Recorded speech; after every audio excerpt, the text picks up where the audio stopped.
You spit on the ground. The spit doesn't fall, turns to crystal in the air, shatters into 1,000 pieces when it hits the snow.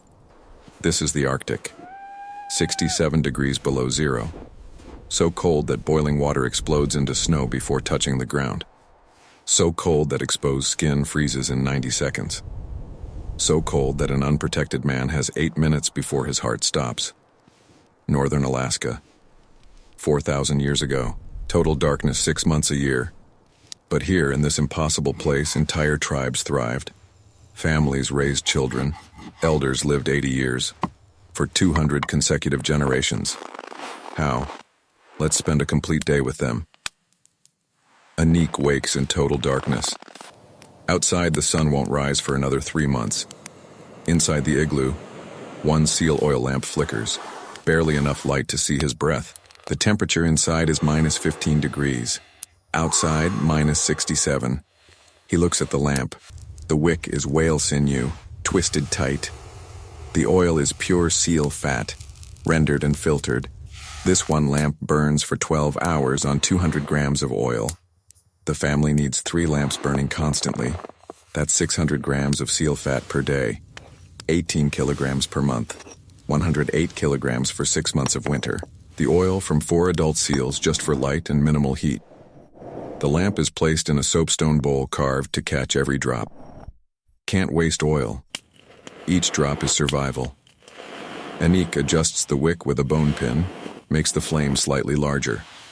The igloo warms to minus 10. That's as warm as it gets. Time for water. Inuit grabs a block of ice sitting near the lamp. Not river ice. River ice has sediment and tastes like mud. Sea ice. But sea ice has salt. He places the block in a soapstone pot over the lamp. Waits. The ice takes 40 minutes to melt. As it melts, white foam rises to the surface. Salt. He skims it off with a carved bone spoon, throws the salty foam into a waste bowl. Has to skim 7 times before the water is drinkable. A family of 6 needs 8 liters of fresh water per day. That means melting 12 kilograms of ice every single day for 6 months. 2,200 kilograms of ice per winter. Inuit walks 300 meters to collect good ice, makes the trip twice a day.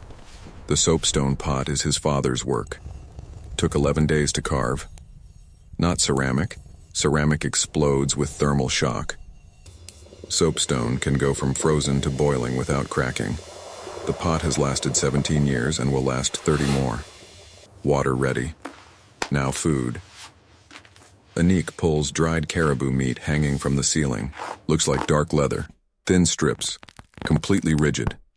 The meat was dried in Arctic wind for 8 weeks last autumn. All moisture evaporated. What remains is pure protein and fat. Concentrated. He bites. Can't chew yet. Too hard. Holds it in his mouth. Lets saliva soften it. Takes 6 minutes before he can actually chew. Chews for another 4 minutes. 1 strip of 300 grams has 700 calories.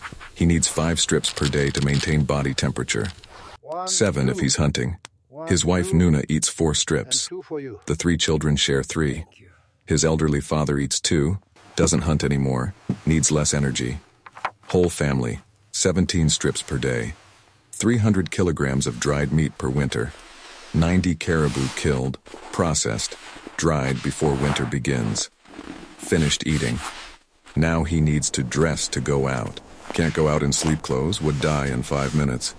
Inuit starts layering. First layer against skin, caribou fur turned inward. The hollow caribou hairs trap air, create insulation. Second layer, seal skin turned outward, blocks wind completely. Third layer, polar bear fur over the chest, extra insulation where lungs are. Fourth layer, caribou parka with the fur turned outward, hood lined with wolverine fur. Wolverine fur doesn't frost up with breath like other furs. Pants, same system. Inner caribou, outer seal. Boots are the most critical. Inner boot is Arctic hair fur, softest, warmest. Outer boot is bearded seal skin, waterproof, tied tight at the knee. Between the 2 boots, dried grass insulation. Changed daily.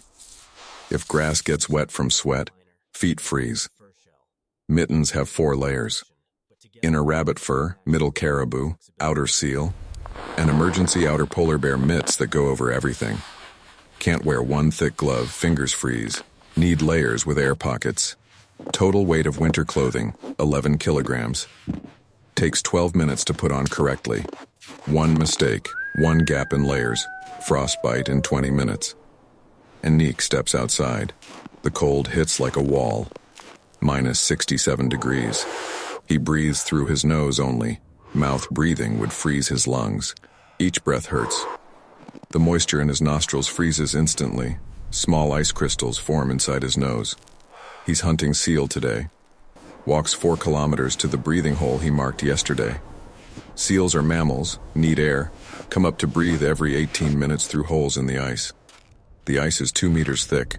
The seal maintains the breathing hole all winter, keeps it open by scratching with claws. Anik finds the hole. Stands perfectly still. The seal can hear vibrations through ice.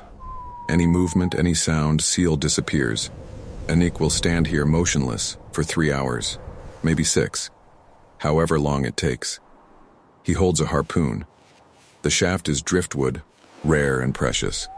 The point is carved walrus ivory, sharper than stone, doesn't break in cold. The line is braided seal sinew, 20 meters long, strong enough to hold a 200-kilogram seal. After 4 hours, he hears it. Faint scratching. The seal is rising. Anik doesn't move, doesn't breathe. The seal's nose breaks the surface. 1 second to strike. He thrusts down hard. The harpoon penetrates. The seal dives, pulls the line. Anik holds tight, starts pulling. Takes 40 minutes of pulling to exhaust the seal. Bring it up. He drags the seal back to camp. 200 kilograms dead weight. 4 kilometers. Takes 2 hours. Can't leave it. Wolves and polar bears would take it in minutes. Back at camp, the real work begins. Processing must happen immediately, before the meat freezes solid. Anik uses a curved slate knife, cuts through blubber first. The blubber layer is 8 centimeters thick, pure white fat. This fat is everything. Food, lamp oil, waterproofing for boots, trade currency. He cuts the blubber into strips, hangs them inside the igloo. The blubber will be rendered later, fat separated from connective tissue. One seal produces 40 liters of oil, 20 liters for lamps, 10 liters for cooking, 10 liters for trade. The meat comes next. Cuts along natural muscle lines. Some meat eaten fresh, most dried. Fresh meat gives vitamins that dried meat doesn't. Especially vitamin C prevents scurvy. The skin is precious. Seal skin is waterproof, used for summer boats, bags, outer clothing. Nothing is wasted. The intestines are cleaned, turned inside out, dried, used for waterproof storage bags. The sinew from along the spine is the strongest thread, used for sewing all clothing. The bones are carved into needles, hooks, toggles, spoons. The skull is cracked open. Brain matter used for tanning hides, makes leather soft. Total processing time, 6 hours. By the end, Anik's hands are numb, despite gloves. He warms them over the lamp carefully. Too fast and he gets frostbite blisters. Slow warming, 30 minutes. His daughter, 8 years old, watches everything. She's learning. Yesterday she helped scrape a hide. Today she practices sewing sinew with a bone needle. The stitches must be perfect, tiny, tight. One bad seam in a boot means wet feet, means frostbite, means lost toes. Anik's wife teaches her daughter the pattern for making mittens. The girl will make 50 pairs of mittens before she's considered competent. Then 50 pairs of boots. Then a complete parka. The learning takes 8 years. By 16, she'll be able to keep a husband alive through winter.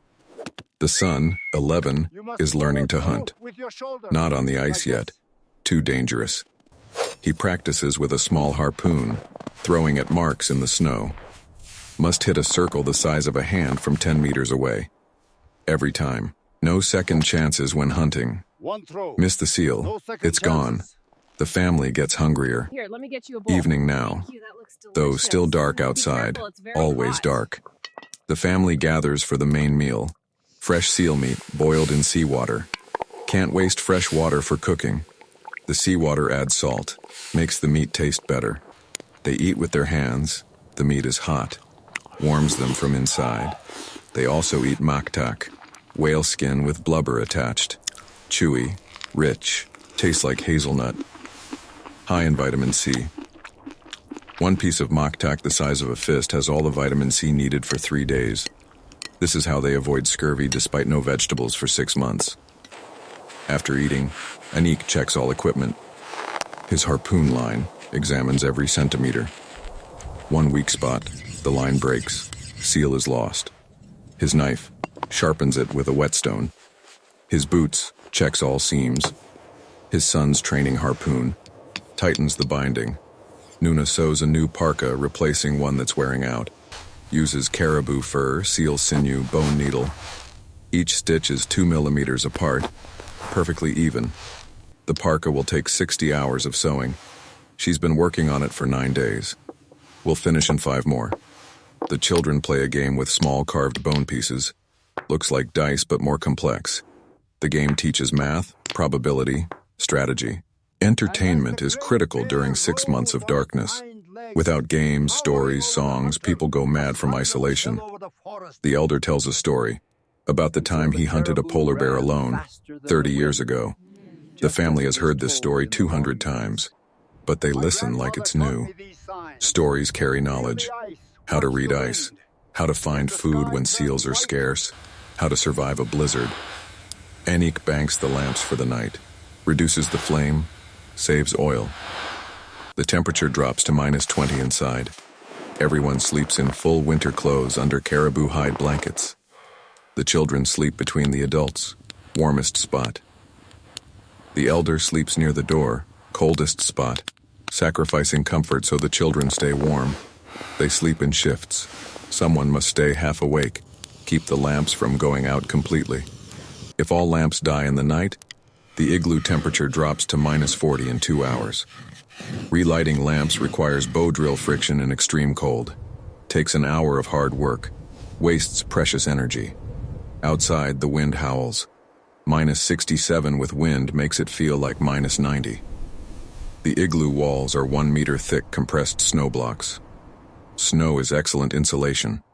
The wind cannot penetrate. Inside, -20 feels almost warm. One day, wake, water, eat, dress, hunt, process, repair, teach, eat, maintain, sleep. Every single day for 6 months of darkness. For 40 years of adult life. For 200 consecutive generations. No rescue, no hospital, no store. Only knowledge passed from parent to child with absolute precision. One forgotten lesson, someone dies. Today we complain when the heating takes 5 minutes to warm up. They survived where humans shouldn't exist, and didn't just survive, they thrived.